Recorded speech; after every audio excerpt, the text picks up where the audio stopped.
Hello guys, तो अभी हम लोग अगला पार्ट देख रहे हैं, ठीक है ना। चलो स्टार्ट करते हैं इस पार्ट को। 160 तक हम लोगों ने पहले देखा था। 30 का आंसर सी है, 31 का आंसर सी था, ठीक है। आंसर जो समझना है तो पिछले वीडियो में आप लोग देख सकते हैं। 32 को देखते हैं, यानी कि हमारे लिए 161 नंबर क्वेश्चन है, ठीक है। Mitochondria are the site for, mitochondria किसका साइट है?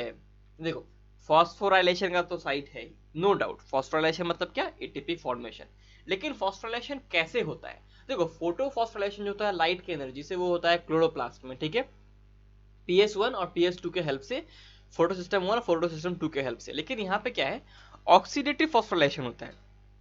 क्या होता है? ऑक्सीडेटिव फॉस्फोराइलेशन होता है, ठीक है। नेक्स्ट क्वेश्चन देख रहे हैं, पढ़ो। Cell organelles found only in plants, जो सिर्फ प्लांट में होते हैं।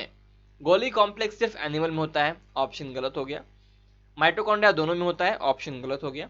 राइबोसोम दोनों में होता है, ऑप्शन गलत हो गया। Plastids are the cell organelle, जो कि सिर्फ और सिर्फ प्लांट्स में होता है, ठीक है। आंसर बहुत इजी था इसका।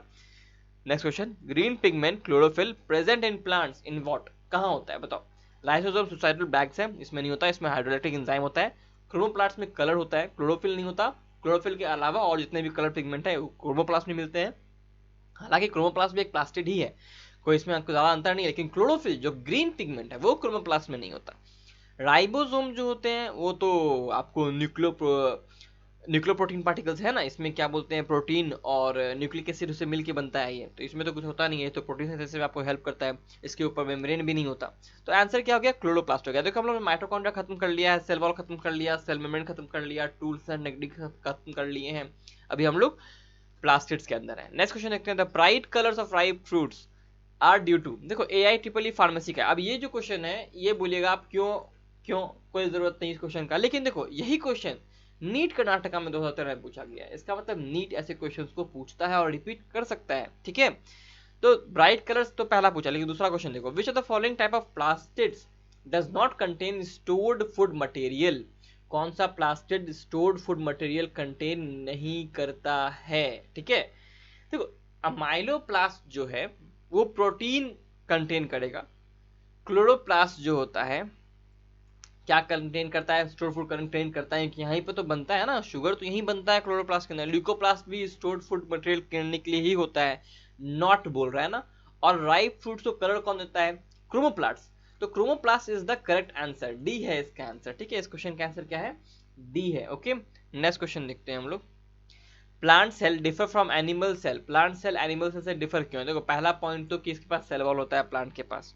दूसरा, इनके पास क्लोरोफिल या फिर ऐसा कहेंगे प्लास्टिड्स होते हैं। Plastids are the cell organelles which is not present in animal cells. तो ऑप्शन में वैसे ही क्वेश्चंस लिखे हुए होंगे, आंसर लिखे हुए होंगे। The absence of plant cell. देखो, इस तरह के क्वेश्चन में ना प्रॉब्लम क्या होता है ना, कि किसके बारे में बोल रहा है यहाँ पे, हम लोग किसके बारे में बोले, एनिमल सेल के बारे में बताएं कि प्लांट सेल के बारे में बताएं। देखो, यहाँ पे ऑप्शंस ऐसे लिख रहे हैं ना कि लगेगा कि एनिमल सेल का प्रॉपर्टीज लिखा हुआ है, जो कि उसके लिए सही होगा, ठीक है ना। और ऐसा लगेगा कि प्लांट सेल का लिखा हुआ है, जो कि उसके लिए सही होगा। देखो, the absence of cell wall and presence of chloroplast in animal cell, ये ऑप्शन तो गलत हो गया। The absence of cell wall and presence of chlorophyll in plant cell, नहीं, the absence of cell wall नहीं, presence of cell wall. The presence of cell wall and chlorophyll in plant cell, option ये correct हो गया। The presence of cell wall and absence of chlorophyll in plant cell, नहीं, ये भी गलत हो गया, ठीक है। तो ऑप्शन इसका बी हो जाएगा। नेक्स्ट क्वेश्चन देखते हैं, इन विच प्लास्टिड्स आर नॉट फाउंड। देखो, प्लास्टिड्स क्या है? डबल मेम्ब्रेनस स्ट्रक्चर है ना, डबल मेम्ब्रेनस बाउंड होते हैं। ये जो प्रोकैरियोट्स होते हैं ना, उनमें नहीं होते। साथ साथ ये फंजाई में भी नहीं होते। फंजाई, फंगाई जो भी बोल लीजिए आप लोग, फंगी भी बोल लीजिए, कोई भी दिक्कत नहीं है, अलग अलग प्रोनाउंसिएशन है खाली। तो कि ये तीनों में नहीं होते, बिकॉज फंजाई जो होता है वो हेट्रोट्रॉफिक होता है न्यूट्रिशन में, वो ऑटोट्रॉफिक नहीं होता, वो अपना खाना खुद नहीं बनाता, ठीक है ना, वो एब्जॉर्प्टिव मोड ऑफ न्यूट्रिशन को दिखाता है। और एनिमल्स जो होते हैं वो होलोजोइक मोड ऑफ न्यूट्रिशन को दिखाते हैं, दोनों ही हेट्रोट्रॉफिक है। इसका आंसर क्या होगा? इसका answer all of the above होगा, बिकॉज ब्लू ग्रीन एल्गी जो है वो एल्गी नहीं, वो साइनोबैक्टीरिया है। साइनोबैक्टीरिया का दूसरा नाम है, बीजीआई जिसे कहते हैं। बैक्टीरिया में तो होगा नहीं, तो दोनों के दोनों बैक्टीरिया में नहीं होने वाले और फंजाई में नहीं होने वाला। आंसर हो जाएगा इसका all of the above. Which of the following organelles is bounded by two unit membrane. देखो, गोल्गी कॉम्प्लेक्स एक यूनिट मेम्ब्रेन से होता है, पेरोक्सिसोम इस गोल्गी कॉम्प्लेक्स से बनता है, तो इसीलिए एक होगा। लाइसोसोम भी गोल्गी कॉम्प्लेक्स से बनता है, इसीलिए एक होगा। पेरोक्सिसम कई बार अपने आप भी बनता है, लेकिन बहुत सारे प्रोसेस होते हैं, एक जनरल व्यू बता रहा हूँ। और क्लोरोप्लास्ट जो होता है ये इसका आंसर है। ध्यान रखिएगा कि डबल मेम्ब्रेन बाउंड ऑर्गेनल्स जो हैं हमारे पास दो हैं, माइटोकॉन्ड्रिया और क्लोरोप्लास्ट। न्यूक्लियस को ऑर्गेनल के रूप में गिनना नहीं चाहिए, लेकिन अगर कोई इंसान गिनता है, कोई आदमी गिनता है, कोई बच्चा गिन रहा है न्यूक्लियस को, तो उसको भी तुम लोग डबल मेम्ब्रेन मान सकते हो, ठीक है ना। एंडोप्लाज्मिक रेटिकुलम जो होता है वो सिंगल मेम्ब्रेन होता है। न्यूक्लियस का जो मेम्ब्रेन होता है वो होता है डबल मेम्ब्रेन। और न्यूक्लियस को क्यों ऑर्गेनल नहीं मानना चाहिए? बिकॉज न्यूक्लियस जो होता है वो control centre of the cell होता है, इसलिए उसको हम लोग ऑर्गेनल नहीं कह सकते अप्रोप्रिएटली कहा जाए तो। What is common between chloroplast chloroplast and ग्लूकोप्लास्ट? देखो, प्रेजेंस ऑफ पिगमेंट्स ये तो कॉमन रहेगा ही, लेकिन आगे देखते हैं इसमें और क्या क्या ऑप्शन हमारे पास लिखा हुआ है। तो देखो, प्रेजेंस ऑफ पिगमेंट्स जो होते हैं ना वो क्लोरोप्लास्ट और क्रोमोप्लास्ट में होते हैं, ल्यूकोप्लास्ट में नहीं होता। ल्यूकोप्लास्ट में जो स्टोर्ड फूड होता है ना उसके कारण थोड़ा कलर सा लग सकता है, लेकिन वो पिगमेंट नहीं है, वो स्टोर फूड के कारण लग रहा है। तो आंसर ए नहीं होगा। पोसेशन ऑफ थैलोकाइट्स एंड ग्राना सिर्फ और सिर्फ क्लोरोप्लास्ट में होता है, आंसर बी नहीं होगा। Storage of starch protein lipids ये होता है ल्यूकोप्लास्ट में, जो कि आंसर ये भी नहीं हो सकता। Ability to multiply by fusion like process ये आंसर है, एम्स का क्वेश्चन है। अब बताओ ये एनसीईआरटी में कहाँ लिखा हुआ है? एनसीईआरटी में ये नहीं लिखा हुआ है, लेकिन एनसीईआरटी में ये लिखा हुआ है कि माइटोकॉन्ड्रिया डिवाइड बाय फिशन।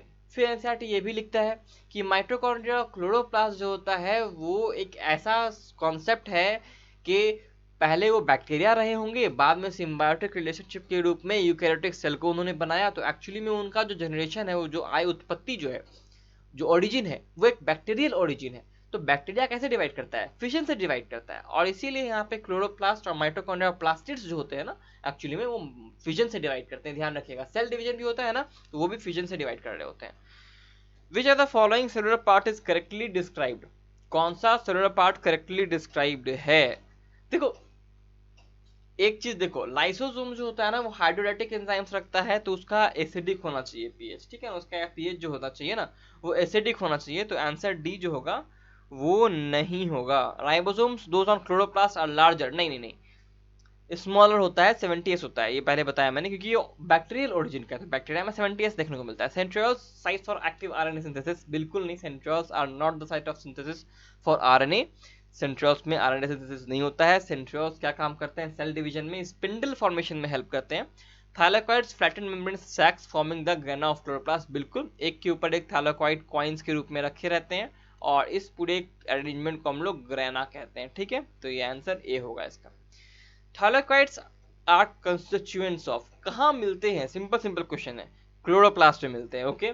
अगर यहाँ पे ल्यूकोप्लास्ट या फिर क्रोमोप्लास्ट भी ऑप्शन में रहता, फिर भी उसे हम लोग नहीं मारते, हम लोग लगाते हैं किस आंसर को? क्लोरोप्लास्ट को ही लगाते हैं। Most appropriate and most correct and only correct option is chloroplast only, ठीक है। तो इस ढंग से हमारा ये वीडियो खत्म होता है। अगले वीडियो में आपसे मिलेंगे, एंड अच्छा लग रहा है तो बताइएगा, और कुछ इंप्रूवमेंट चाहिए भी तो भी बताइएगा। See you guys in next video. Study smart, work hard, and stay healthy.